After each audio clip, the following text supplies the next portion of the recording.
Professor Igor Jorge, é um prazer recebê-lo hoje para esclarecer algumas dúvidas relativas a planejamento patrimonial e sucessório no contexto da reforma tributária. Professor Igor Jorge é advogado há 20 anos, é consultor jurídico, tanto em âmbito nacional quanto internacional.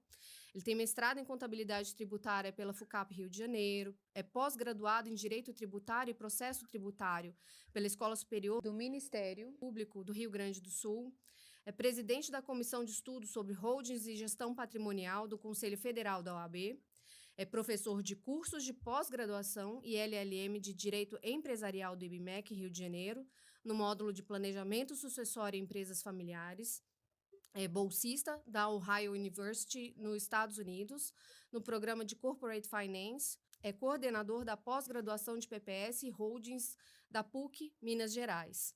Além disso, ministra também cursos relativos a planejamento patrimonial e sucessório no contexto da reforma tributária.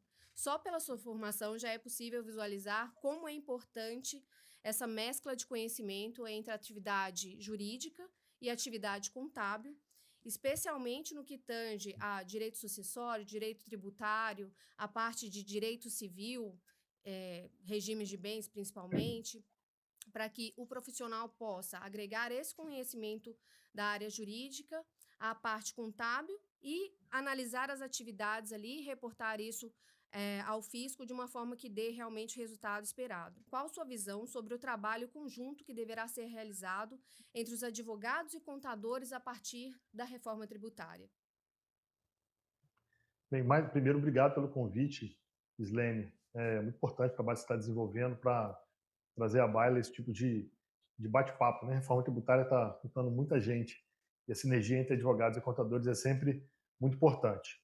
Respondendo aqui, a minha visão sobre o trabalho conjunto, né, entre advogados e contadores a partir das mudanças promovidas pela reforma tributária persiste a mesma do que era antes da reforma tributária.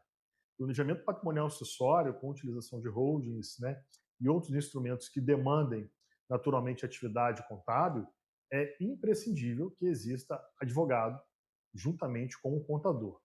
E aqui eu quero fazer uma especial menção ao, ao nível de sensibilidade que advogados e contadores têm dentro dessa atividade. Veja, a parte contábil corresponde a cerca de 15% do trabalho dentro do planejamento patrimonial e sucessório, tá? E os outros 85% é parte jurídica. Por isso, né, e às vezes os contadores ficam meio chateados comigo quando eu faço algumas falas, né, uma fala meio polêmica, até para atrair o hater, né, porque o hater ele dá engajamento, mas é um fato. Eu, enquanto advogado, não posso fazer o trabalho do contador. Não posso.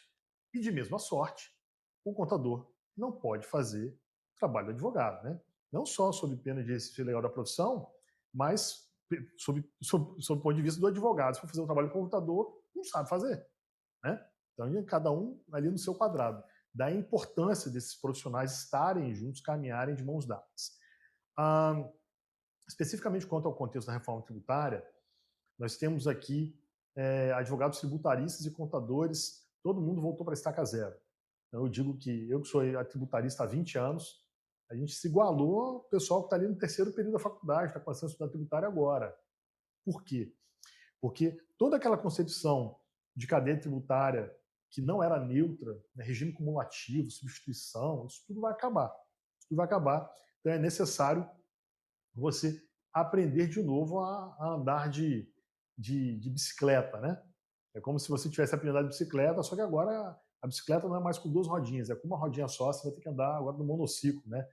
Então você vai ter que se adaptar e tirar aqueles vícios outrora adquiridos dentro dos trabalhos tributários. Então, assim, continua sendo a mesma posição. Advogado e contador devem andar de mãos dadas. E não sob um ponto de vista litigante, belicoso. Pelo contrário, devem caminhar de tal modo que um complemente o outro, porque esse tipo de trabalho é um trabalho multi e interdisciplinar. E vão vendo não só ali o direito puro, mas também a parte de contabilidade. E a parte de contabilidade que o advogado tentar fazer, tentar coordenar, é muito provável que dê problema. Assim como a parte, né, jurídica que o contador for tentar fazer, bem provável que dê problema, e não por maldade, mas por natural desconhecimento em virtude da falta de formação de ambos ali. Anteriormente, quando a gente falava em planejamento tributário, a gente analisava os cases. E a partir daquilo, a gente tinha uma segurança maior na análise dos quesitos e conseguia dar uma decisão, uma posição mais assertiva em decorrência daquela análise.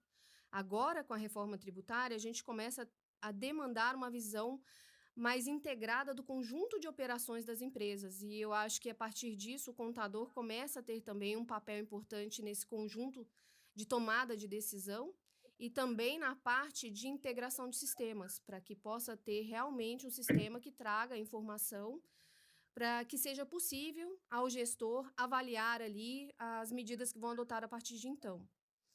Eu acredito que você concorde aí nessa questão em relação às mudanças também operacionais que a gente vai precisar ter a partir de então. Né, as planilhas também vão Certamente. precisar se conversar na gestão, né? Tudo que a gente fala, não só o sistema, mas também todos os trabalhos, as fontes ali de tomada de decisão vão precisar ter uma visão mais integrada das operações do conjunto. Eu gostaria de saber quais benefícios existem atualmente na utilização das holdings nas atividades de locação de imóvel e como vão ser alteradas essas operações de locação a partir da reforma tributária, sobre o aspecto de equiparação da pessoa física à jurídica, o que está prescrito, a aplicação de fator de ajuste, compensação de créditos ao longo da cadeia. Com relação especificamente a quais são os benefícios, né, quais benefícios existem atualmente na utilização de holding nas atividades de locação de imóveis, esse é o contexto pré-reforma, né? Aliás, nós temos lá hoje, no Congresso Brasileiro, nós lançamos, se me permite fazer aqui a menção, Claro. nós lançamos o manual, né? O manual da holding imobiliária no contexto pós e pré-reforma, e lá, inclusive, você é uma das alunas mais brilhantes lá, você vê que a gente fala muito sobre isso, né? Tem um módulo só sobre isso lá.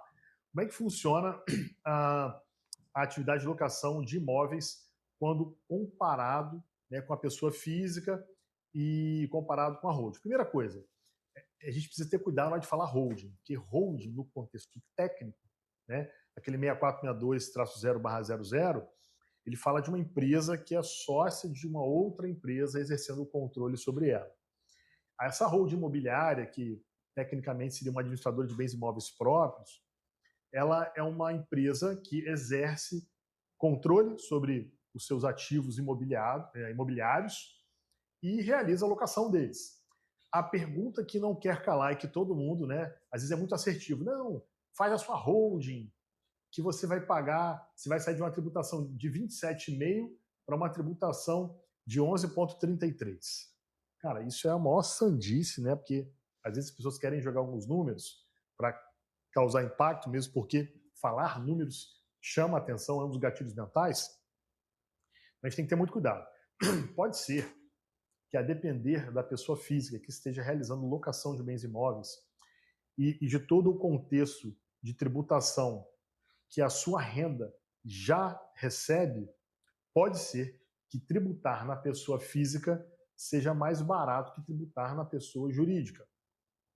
Isso vai depender do valor do aluguel, isso vai depender se você tem dependentes, se não tem dependentes, quanto você gasta com saúde, quanto você gasta com previdência privada, quanto você gasta com escola, se você paga alimentos. Então, tem uma série de fatores, inclusive a Receita Federal carinhosamente disponibiliza uma calculadora, eu mostro lá no curso, né, para vocês. Aí vamos construir, vamos ver qual é a nossa alíquota efetiva. Você digita lá tudo e no final você tem a sua alíquota efetiva. Então você acha que é 27,5%, não é. Às vezes ele dá 12, 15, 18, 10, e depende de uma série de fatores, né? Será que o meu cliente só tem de rendimentos a alocação de imóveis? Ok, não tem mais nada que é levado à tributação? Maravilha. Então, será considerada naturalmente ali dentro das faixas de tributação o valor daquilo que ele recebe por mês versus aquilo que pode ser deduzido, e ao final você vai ter ali uma alíquota efetiva. Salvo engano, no exemplo que eu dei lá no curso, né, que está lá gravado na aula, me parece que ficou 12, alguma coisa, né? Sim. Ficou bem parecido com a pessoa jurídica. Então, sob o ponto de vista de planejamento patrimonial acessório, para evitar a preponderância de receita imobiliária, salvo tema 1348 do STF, talvez seja interessante você integralizar a nua propriedade, ter um deságio na base de cálculo, receber as locações da pessoa física durante aquele período ali, talvez de 2, 3 anos, que é o período de análise da imunidade, né, lá do 156, né, imunidade na integralização, para que você consiga conquistar, durante esses 3 anos, o benefício da imunidade, não tendo receita preponderante dentro da pessoa jurídica. Então, veja, olha como é que a análise é multi-interdisciplinar, né? Nós estamos falando aqui quais benefícios existem na utilização de holding na atividade a questão do ITBI. Então, é um jogo, né? Parece que é um xadrez de movimento, já pensando naqueles que virão adiante. Então, assim, existem benefícios possíveis? Sim, existem benefícios possíveis, mas eles são absolutamente casuísticos. E cada caso deverá ser analisado. Porque essa máxima de que a tributação na PJ sempre é melhor do que na PF, não é verdade. Uhum. Mesmo porque também tem os gastos com a manutenção da própria holding também, né? Então, é um conjunto que tem que Fato, ser analisado. Com a reforma tributária, fato. foram criados critérios em que a pessoa física pode se equiparar à pessoa jurídica. Você poderia Uhum. detalhar um pouquinho melhor sobre isso? Vamos lá. Sim, então, aqui, a reforma tributária, ela, ela, ela determinou quem vai ser o contribuinte, tá? Quem vai ser o contribuinte regular e quem não é o contribuinte regular. O contribuinte regular é aquele a qual a lei atribuiu a característica jurídica de necessariamente dever pagar o IVA dual e poder creditar-se dele. Tá? Então, essas operações de locação com a reforma tributária, sob o aspecto da equiparação de PJ e PF, ele deve ser percebido da seguinte forma. Primeira coisa, pessoa jurídica necessariamente é contribuinte regular. Sim. A pessoa física, ela, por regra, ela não é contribuinte regular, em que pese dever pagar o IVA dual, mas não poderá acreditar-se do pagamento que realizou.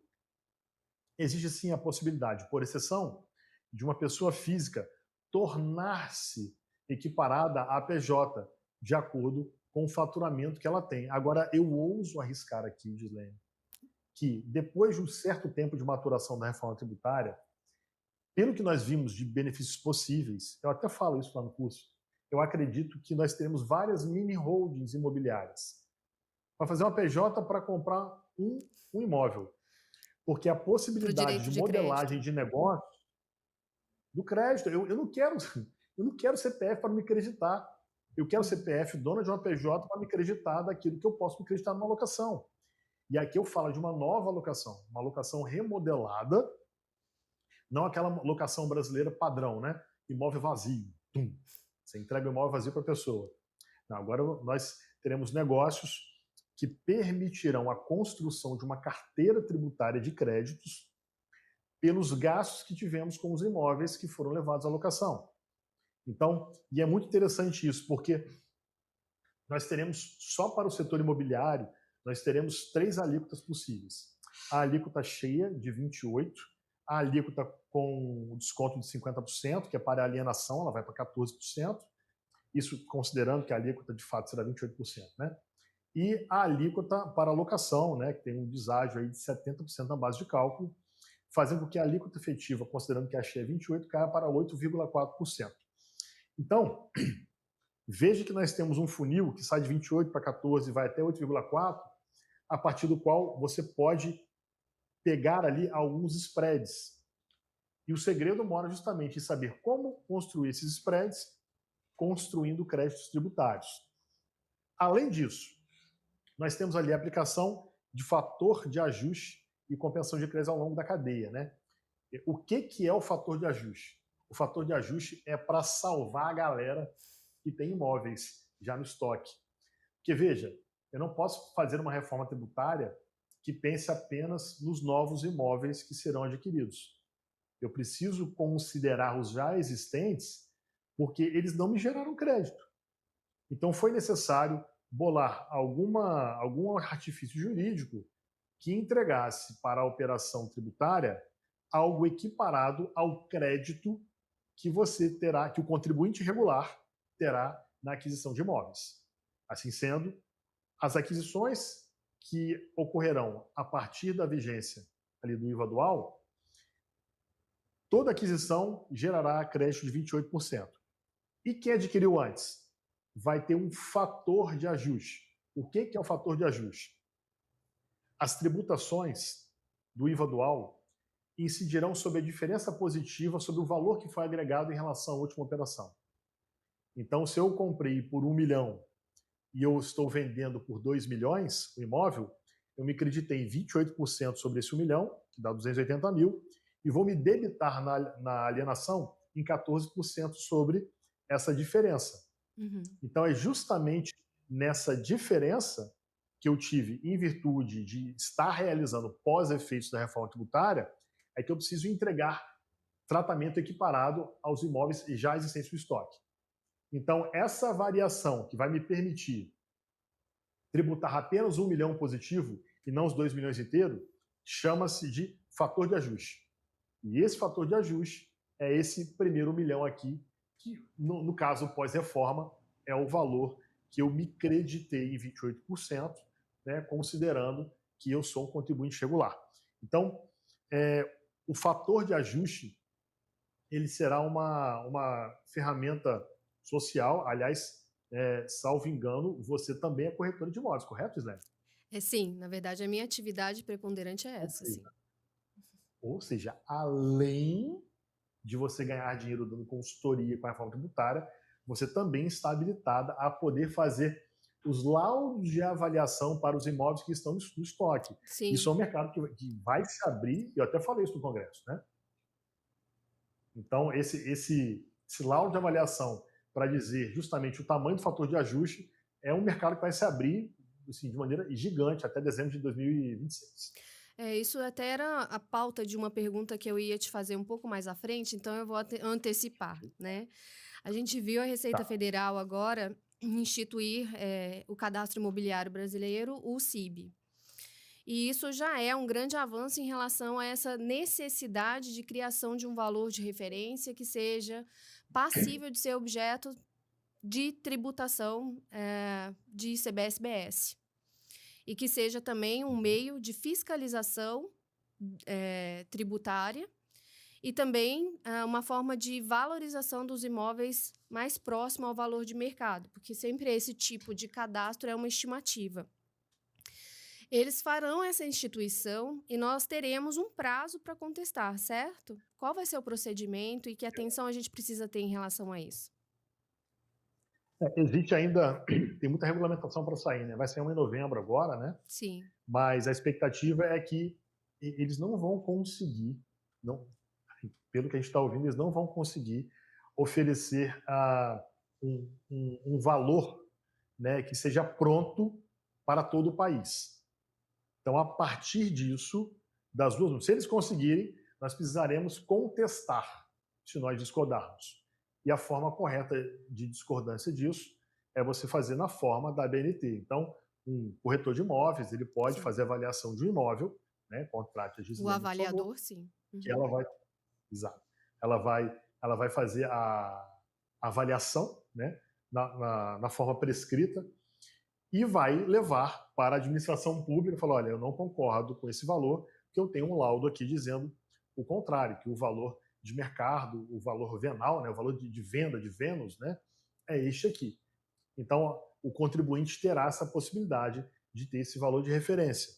Tá? Então, é justamente dentro desse contexto que você vai ter a possibilidade de discordar, mesmo porque o artigo 148 do Código Tributário Nacional determina que para que a autoridade administrativa discorde de alguma coisa, ela precisa ter procedimento. Sim. Então, será aberto naturalmente contraditório, né? E essa será a forma prescrita, né, para que você consiga contestar os valores eventualmente atribuídos pela administração fazendária. E nesse caso específico, o cadastro, o CIB, vai impactar não somente em relação à questão de CBS-BS, mas ITBI também, que a gente tem aquele valor de referência entre venal e valor de mercado, que sempre dá bastante discussão. Houve, inclusive, em São Paulo, a instituição de um valor de referência que acabou sendo questionado, né, e que gerou bastante discussão e é que agora começou a ter um respaldo a partir da reforma tributária para que realmente seja validado. Então, isso também vai resvalar no ITBI e também em questões de fiscalização, certo? Detalhe um pouco mais para mim nesse ponto. Certo. Inclusive, isso aí começou, essa história lá no tema 1113 do STJ, né? Que ponderou essas questões de como avaliar o bem imóvel, né? Isso foi um tema pacificado pelo STJ, mas fato é que, dentro desse contexto, dentro desse cadastro, né, imobiliário brasileiro, as administrações fazendárias que outrora trabalhavam de maneira separada, né, municípios, estados e União, agora todo mundo é dono do mesmo bolo de dinheiro, tanto é que o comitê gestor está sendo instituído justamente para que essa fiscalização ocorra de forma tripartite e concentrada, e os riscos existentes, por exemplo, na utilização de forma gratuita de bem imóvel pertencente àquela pessoa que integralizou o bem imóvel, né, e está usando, existe um risco hoje, já lá no artigo 41, salvo engano, no parágrafo único do decreto 9.580 de 2018, que é o decreto Temer, né, que é o regulamento do Imposto de Renda, é o RIR, né, que não tem nada para rir ali, né? Esse decreto revogou o decreto 3.000, então vigente, de 1999. O artigo 41, parágrafo único, ele já prevê uma hipótese de que, quando a parte integraliza para uma PJ e ele fica usando isso de maneira gratuita, essa utilização de maneira gratuita, ela pode ser tributada pelo imposto de renda. Sim. Só que essa fiscalização é muito difícil de acontecer. É muito difícil. E eu acredito piamente que o cadastro imobiliário brasileiro ele vai permitir, uma vez que agora as administrações fazendárias têm objetivos em comum, né? Ainda que isso não pareça crível hoje, tenho certeza. Se o fato gerador ele vai abarcar interesses de várias instituições fazendárias, a integração de dados é a coisa mais certa a ser feita pela União, Estados e Municípios, que é o que está acontecendo, né? Então, esse tipo de fiscalização, que outrora era difícil, agora passará a ser comum. Aliás, não só para isso, porque isso que eu acabei de falar não será apenas fato gerador do IR, mas também fato gerador do IVA dual. Porque a cessão gratuita de imóvel que pertence a PJ para a parte relacionada a título gratuito pelo menos, né, ainda que eu considere incondicional, é fato gerador do IVA dual, que a gente consegue corrigir com nova propriedade, né? Você que é lá do nosso curso, você sabe disso. Sim. Mas, veja, no planejamento isso deverá ser considerado também, porque o cadastro imobiliário brasileiro vai permitir não só essa questão do IR, lá do artigo 41 do regulamento, mas também a tributação do IVA dual em relação ao fornecimento gratuito a partes relacionadas de bem imóvel. Então, tem se falado não somente sobre essa questão da tributação, por exemplo, do comodato de uso de bem próprio pelo sócio, casa de veraneio, casa em que ele institui para residência familiar, mas também tem se falado do cruzamento para fins de tributação dos aluguéis que não são declarados, né, que são objetos de sonegação. E pelo cruzamento, eles têm dito bastante sobre o cruzamento da informação de endereço da pessoa física na declaração de imposto de renda dela, com o que vai haver de informações transmitidas pelos cartórios de titularidade patrimonial em relação aos imóveis.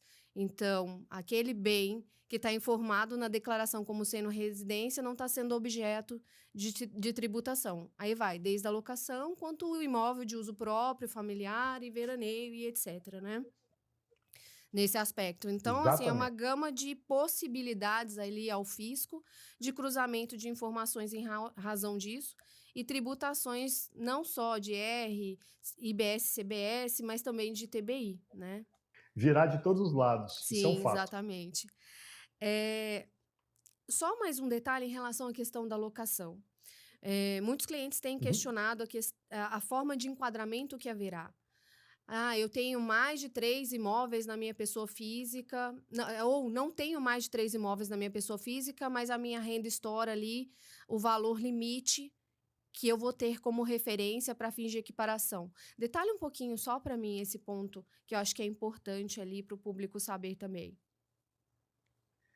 A questão dos 240 mil reais, certo? Exato. Pois é, esse é um ponto muito sensível que a gente precisa ter muita atenção, porque a pessoa física necessariamente deverá considerar o que é mais interessante, manter na pessoa física ou passar para a pessoa jurídica. Então, assim, nós temos alguns limites para não incidência de pessoa física, né?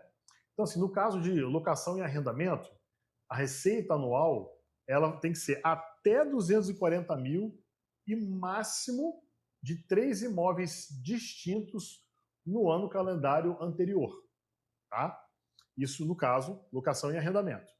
No caso de alienação, são até 3 imóveis distintos no ano calendário anterior que não sejam construídos pelo alienante, né? E isso nos últimos 5 anos. E os imóveis construídos pelo alienante é até um imóvel construído pelo próprio alienante, né, pela própria pessoa, nos últimos 5 anos, antes da alienação. Então, assim, mesmo considerando esses limites, se for feito um planejamento tributário interessante, vale muito a pena pejotizar e fazer por dentro da pessoa jurídica, porque o tanto de crédito que você pode tomar e vai debitar com uma alíquota menor não faz sentido, sob o ponto de vista de eficiência econômica do projeto, fazer pela pessoa física. Né? A não ser aquela pessoa que está com muita preguiça, ou a não ser, Gislaine, aí vamos, como eu falei lá atrás, né, que a tributação pela PJ sempre é melhor, isso não é verdade, né? Não é verdade que a tributação do IR na PJ sempre é mais favorável do que na PF, a não ser que esses 240 mil, que vai dar aí 20 mil reais, né? 20 mil reais? Sim. 20 mil reais de aluguel. Então, a não ser que isso faça com que na sua conta você identifique todas aquelas deduções e a alíquota efetiva vai dar menor. Só que a alíquota efetiva ela vai considerar dentro da PJ não apenas os créditos que você vai tomar, mas o balanço entre tributação indireta, que é a reforma atual, e a tributação direta, que é a questão do IR. Então, muita conta vai ter que ser feita, muita conta. Vai ser uma doideira isso. Então, assim, vou até refazer aqui minha fala. A pessoa, para se manter lá nos 240 mil, naqueles limites, para não querer ser contribuinte do IVA dual, ela vai ter que fazer aquela alíquota efetiva do IR, balancear com aquilo que ela está deixando de ganhar com crédito de IVA dual e comparar como seria na PJ, tributando a parte de IR, na parte presumida que vai de 11,33 a 14,53, juntamente com a alíquota efetiva do IVA dual, quando você pode se creditar. Nós temos critérios para a venda e nós temos que fazer análises para verificar aquele benefício em conjunto para a tomada de decisão. Isso realmente gera uma complexidade que demanda justamente essa visão do todo patrimonial para a tomada de decisões, né? Essa é a complexidade que a gente vê principalmente. Justamente por essa questão de possibilidade de equiparação da pessoa física à jurídica na reforma, e a questão dos créditos, justamente, existe uma tendência ao aumento da utilização de holdings, certo? E também em relação à questão de tributação de IOF em relação à previdência privada, eu queria saber se você vê que existe uma tendência ao aumento de utilização de holdings com seguros de vida para fins de PPS.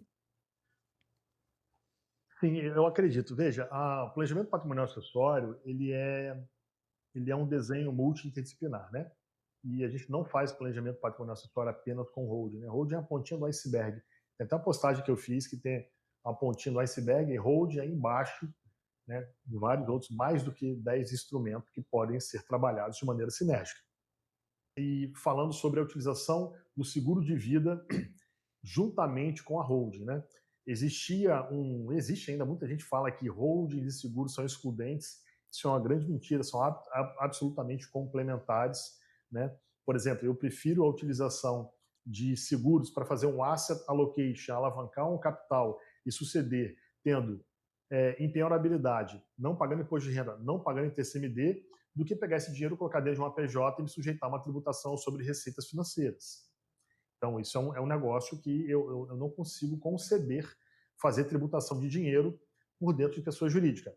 Salvo alguns desenhos que o próprio professor Luiz Couto gosta de utilizar PJs do Simples Nacional, pelo fato de que PJs do Simples Nacional não tributam receita financeira. Eu, particularmente, vejo mais benefícios fazer isso por dentro de um seguro de vida, considerando que esse tipo de instrumento ele traz esses 3 benefícios imediatos, né? Empenhorabilidade, isenção de IR, isenção de TCMD. E uma outra questão muito importante é que o seguro de vida ele pode e deve ser utilizado para pensar a sucessão de cotas empresariais com relação à pessoa-chave, por exemplo.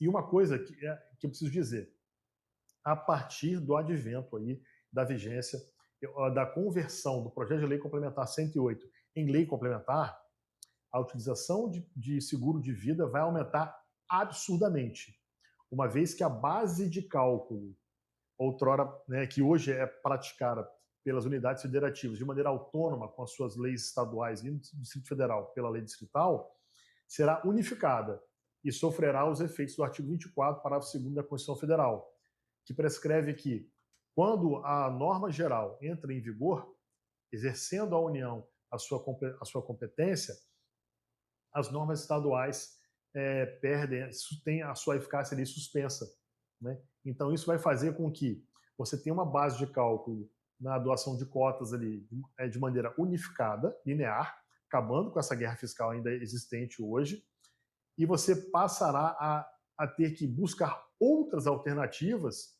que possam fazer com que essa base de cálculo seja mitigada, e uma delas é, naturalmente, a utilização do seguro de vida. E olha que interessante isso, Gislene.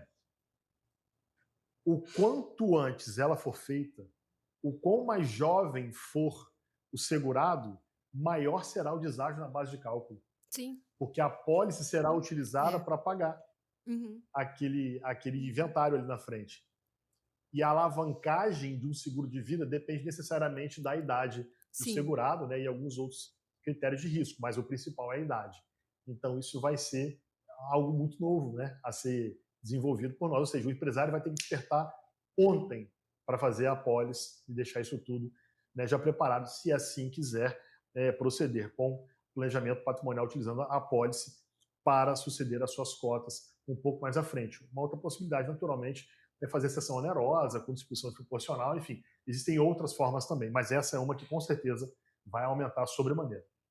Em relação à questão ainda da questão do seguro de vida, agora, somente sobre o prisma da pessoa jurídica, existe também a necessidade de se ter atenção a alguns procedimentos para que esse seguro, o benefício, não integre o patrimônio líquido da empresa ali com falecimento do sócio, né? O que você me passa ali de pontos de atenção que o público tem que se atentar? Tem que observar. Cara, vamos lá. Vamos lá. Um ponto que é importante é esse que você falou. Então, vamos lá. Qual é o ponto mais sensível com relação a seguro de vida na hora de você amarrar com capital social e sucessão das cotas? Princípio de Sazini.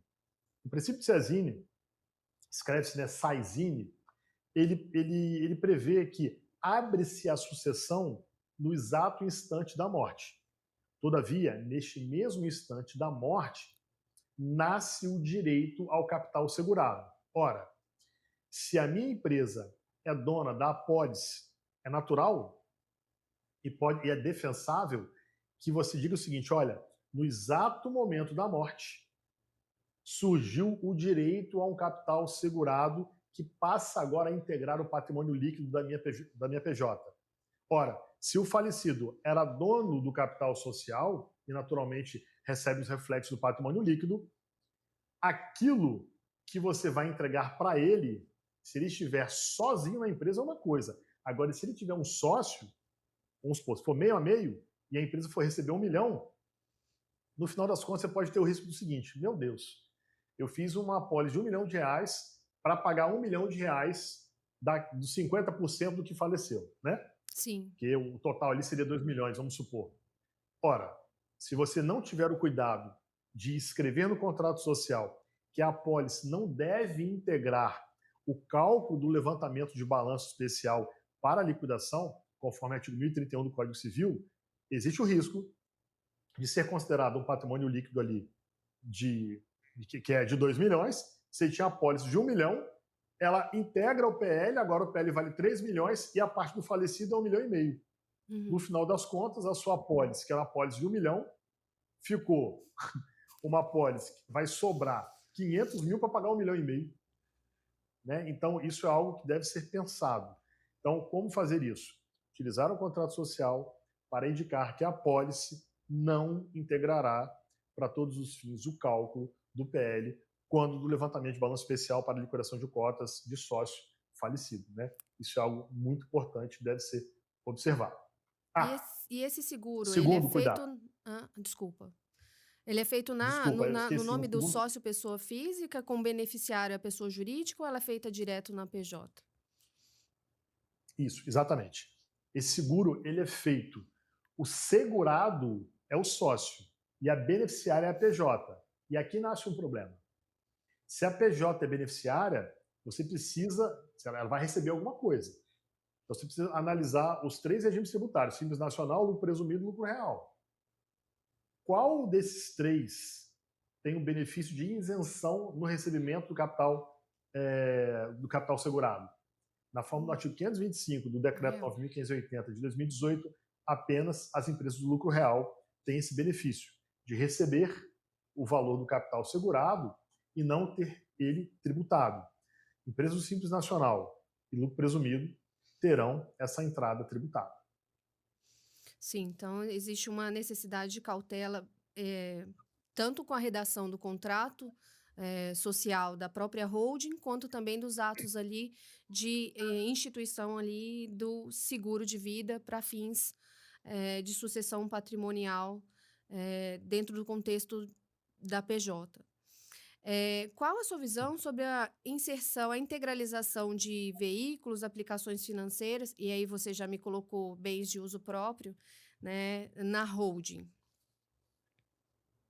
Pois é, vamos lá. Veículos, eu não gosto de veículos por uma série de questões. Se você integraliza um veículo ou você compra o veículo dentro da PJ, naturalmente esse veículo ele vai sofrer pela IFRS, né, que iniciou sua vigência em 2008, ele vai sofrer uma depreciação de 20% ao ano. Então, no final de 5 anos, esse veículo vale zero. Quando você for vender, ele tem um ganho de capital enorme a ser pago.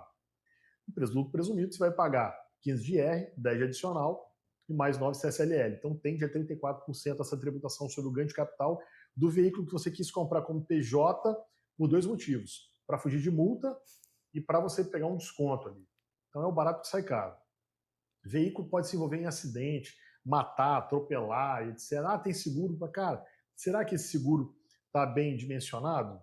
Né? Hoje você vai ver, as pessoas fazem aí seguro para carro e não colocam a cobertura contra danos materiais, né, e terceiros de pelo menos R$500 mil. A Hilux hoje, um monte na rua aí. Cara, isso que tem uma Hilux é R$500 mil um carro desse. Aí não alcança, o seguro não dá conta, e eu prefiro deixar esse veículo fora, fazer uma procuração com cláusula em causa própria para sua sucessão e deixar isso amarrado. Eu prefiro assim, tá? Com relação a ativos financeiros, foi aquilo que eu falei já, né? Eu prefiro fazer sucessão de ativos financeiros por dentro de uma apólice, para que nós tenhamos aí isenção de IR, isenção de TCMD, fazer uma alavancagem de capital com empenhorabilidade e fugir da tributação desse dinheiro dentro da PJ. Aliás, muito cuidado. Muita gente coloca dinheiro na PJ, né? Se você coloca o dinheiro dentro de uma PJ sem a contraprestação correspondente, entende-se que isso é uma doação, vai cair na COSIT 111, vai ter, além do TCMD, vai ter tributação de IR e de CSLR. E aí, por último, nós falamos de dinheiro, carro, e qual foi o último que você me Ah, perguntou? foi em relação a bens de uso próprio. No caso que a gente já discutiu, a questão das casas Isso. de veraneio, residência própria, que você já disse a É, questão da bem de uso tributação. próprio vai ficar cada vez mais perigoso, né? Não que você Uhum. não possa, mas leve a nua propriedade, mantenha usufruto se você estiver fazendo uso disso, né? Que a qualquer tempo, se você quiser, você pode renunciar a esse usufruto, né? E aí se esquivando dos riscos do IR e do IVA dual. Eu tenho, agora mudando um pouquinho o contexto da abordagem, tem alguns clientes que eles constituem a holding visando os benefícios de locação. E não, e não pensam ali no procedimento sucessório ou não evoluem para isso. E nesse caso ali, não realizam as doações de cota em vida para os sucessores. Qual que é a consequência desse ato em relação ao inventário e os custos decorrentes a isso? Cortou um pouquinho sua voz, né? Desculpa. Ah, Você falou que desculpa. muitos seus clientes relatam. As consequências de Cortou um não pouquinho. fazer a doação de cotas em vida, constituir a Ah, tá. PJ, em relação ao inventário e custos decorrentes, do falecimento. Ele só trocou cebola, né? Ele só trocou cebola. Ele pegou sei lá, um suco de laranja, trocou por uma água de coco, de mesmo valor, vai fazer inventário do mesmo jeito, Sim. não mudou nada, né? Então, aliás, tem cliente que me pergunta, cara, eu não tenho para quem, eu não tenho filhos, eu não tenho pai vivo, não tenho irmão. Como é que eu faço? E, cara, você pode deixar para o Estado, você pode já testar isso para alguém, né? Você pode deixar esse desenho já amarrado para uma pessoa que você queira, né? Agora, veja, a pessoa que não tem sucessor, que não tem herdeiro necessário, ele pode pretender, com uma PJ, a organização, né, dos seus ativos, pode pretender um eventual benefício tributário, né, e visualizar outras operações, GME, algo do gênero. Né? É o caso daquela senhora que passou no Fantástico ontem. Lembra? Aquela lá ela tem o do edifício Chopin, aquela senhorinha que o motorista estava foragido, acharam o cara lá no meio do mato, dentro dos imóveis que é dela. Ela é herdeira de um bilionário e ela não tem filhos. Então, eu vou até sugerir que ela deixe parte para mim, mas não tem herdeiro. Né? Não tem herdeiro. O motorista lá estava tentando se dar bem. Carioca esperto lá, mas lá a polícia pegou ele, né? Sim. Então, veja, aquele que tem sucessor, faça a sucessão. Porque fazendo a sucessão, você garante a aplicação da lei vigente e você se protege da lei futura, que ao longo das décadas só vem ficando cada vez mais cruel, né? A cada dia que passa fica pior. Então você congela, né? E você faz a sucessão e garante ali a aplicação daquela regra. E ainda hoje é possível a gente fazer isso pagando um ITCMD de 4%, e como já foi mencionado até pela sua explicação, a tendência é de uma potencial elevação em curto prazo, né, com a reforma tributária, certo? Sim, exatamente. Essa elevação ela já vai acontecer pelo aumento da base de cálculo. Né? Uhum. Não é aumento, né? A base de cálculo será alinhada e equiparada no país inteiro. Então, aquela possibilidade que existe hoje em São Paulo e também no Mato Grosso, isso vai acabar. Agora, mudando o contexto para sua expertise de âmbito internacional, né? Eu vejo muitos dos meus clientes na intermediação imobiliária, eles têm investido no mercado internacional para buscar justamente uma proteção e um ganho em câmbio também, e outras questões relativas até a uma eventual saída do país mesmo para fins de residência no exterior. Eu queria que você destacasse alguns pontos importantes relativos à saída definitiva do país, o inventário no exterior, a possibilidade de utilização de estruturas offshore para fins de planejamento patrimonial, e me falasse sobre o seu trabalho hoje desenvolvido nesse segmento. A saída fiscal do Brasil é algo que tem que ser pensado de maneira muito séria. Né? Saída fiscal não é você pegar, fazer saída fiscal, aí, sei lá, dou saída para Portugal, constituo PJ lá, coloco os meus bens na PJ de lá, faço a doação das cotas de ascendente para descendente, porque lá não é fato gerador do imposto do selo, não pago imposto e volto com um domicílio fiscal para o Brasil. Não é assim, isso não passa. Né? Isso aí total falta de propósito negocial, é abuso como é que fala? Abuso é abuso da utilização da possibilidade que a lei dá, né? Então, isso é preciso ser feito com muita seriedade. Você vai ter que ficar fora, vai ter que sair, não vai poder retornar para o país durante determinado período. Então, isso tudo precisa ser analisado de acordo com a jurisdição que você vai escolher.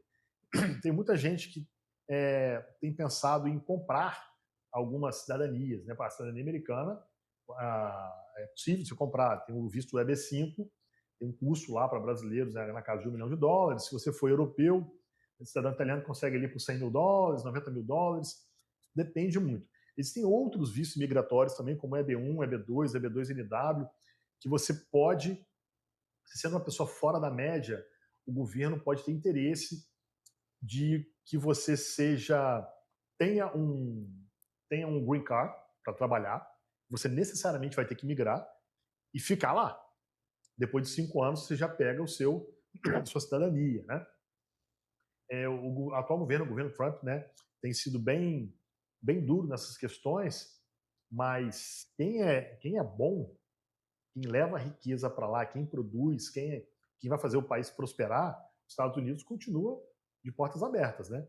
O que eles não estão querendo lá atualmente é aquele imigrante que não vai trazer qualquer tipo de valor e riqueza para o país.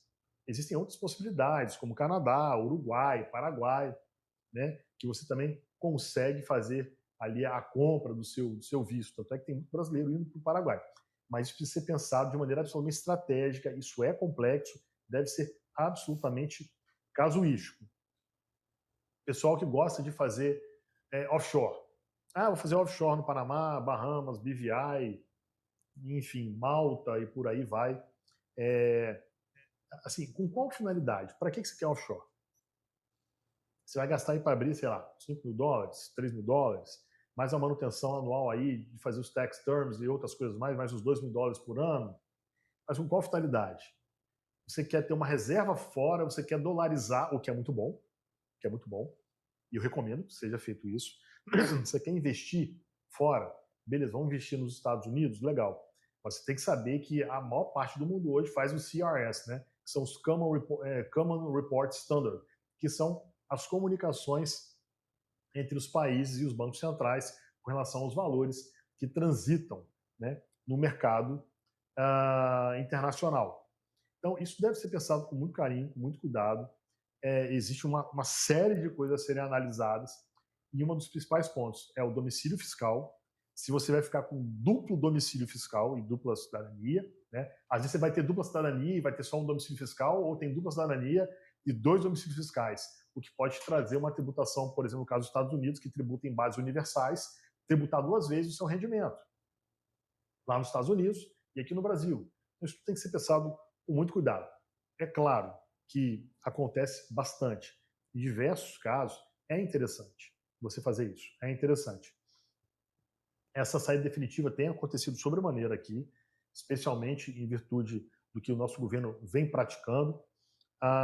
Só que, por outro lado, o tamanho do gasto do atual governo, ele atrai um processo inflacionário que joga a nossa Selic lá para cima. Se joga a Selic muito alta, num custo de capital a 15% ao ano, mais a nossa dívida, você imagina, né? Aí o capital especulativo vem para cá. Então, tem brasileiro dando saída fiscal. Aliás, eu estou fazendo um desenho desse agora. O cliente vai dar saída fiscal, vai levar uns 100 milhões lá para fora, vai ficar lá, vai dar saída fiscal, tem cidadania italiana, vai pegar a cidadania americana também e vai investir no Brasil através de um PIC. Ou seja, vai ganhar dinheiro em cima da Selic brasileira estando morando fora. Então, isso não gera riqueza para o país. Capital especulativo se retroalimentando, o país ficando pobre, né? Então, infelizmente, quem tem grana e às vezes quer fugir do risco Brasil, não tem jeito, tá levando dinheiro para fora e vai investir aonde o capital é tratado com mais carinho, por exemplo, o Paraguai. Sim, de gente assim. Há muita gente levando dinheiro para o Paraguai, muita gente. Então, eu lamento pelo nosso país, né, mas... Então é sempre assim, importante, né, destacar a necessidade de formalizar essa saída também. essa atenção aos recolhimentos fiscais decorrentes dessa saída, um planejamento eficiente para que isso aconteça, uma atenção de que os imóveis no exterior serão sujeitos a um inventário no exterior e, portanto, aí uma análise Uhum. de um uso de offshore para poder viabilizar o acesso ao inventário de uma forma mais eficiente, mas sempre com Ah, cuidado, né, para que seja instituído de uma forma ali correta, como sempre foi colocado ali sobre o trabalho que você desempenha, né. Então, assim, quem quiser mais Gislene, informações. Uhum. posso fazer um adendo? Claro. Recentemente, o STJ deu uma decisão de um caso, era um patrimônio que foi levado para fora 400 milhões de reais, tá? E esses 400 milhões de reais estava em imóveis que pertenciam a uma offshore. E no final das contas, o STJ falou o seguinte: olha, eu não tenho como interferir, ainda que os imóveis estejam no Brasil, mas a dona é uma offshore. E eu não tenho poder de impor a ela a minha decisão. Então, você vai ter que fazer esse inventário lá. Então, se você tiver interesse de fazer um planejamento que vai que você não concorda com essa questão da legislação da legítima brasileira, existem outras jurisdições que você não tem essa marca aqui no Brasil, né? Então o STJ falou, olha, vai resolver lá. E lá não tinha legítima. Então, nesse caso, a pessoa conseguiu, inclusive, proteger parte da legítima referente a esse patrimônio que estava lá. Então, isso é muito importante e está dentro desse contexto da análise da construção de offshore e de saída fiscal e etc. Excelente. Para quem queira mais informações sobre o seu trabalho, o seu Instagram, acompanhar o seu trabalho e os cursos que você ministra, poderia passar seu contato de Instagram? Claro, o meu Instagram é prof.igorjorge, prof de professor, Igor com H, Y, G, dois Os, R, o Jorge é normal mesmo, Jorge.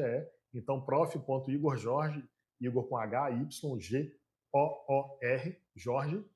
E nós temos ali o nosso programa de formação, né, do qual você é nossa aluna lá, eu Sim. tenho muita alegria e Dos orgulho de tê-la, dois, né?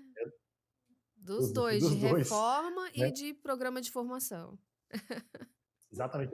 O programa de formação é para aquela pessoa que tem interesse em se aprofundar e tornar-se um planejador com grande bagagem. Né? Lá nós temos hoje mais de 230 horas de aula e de 15 em 15 dias tem aula nova e não acaba, e é assim mesmo, porque para mim não acabou, então meus alunos nunca vai acabar.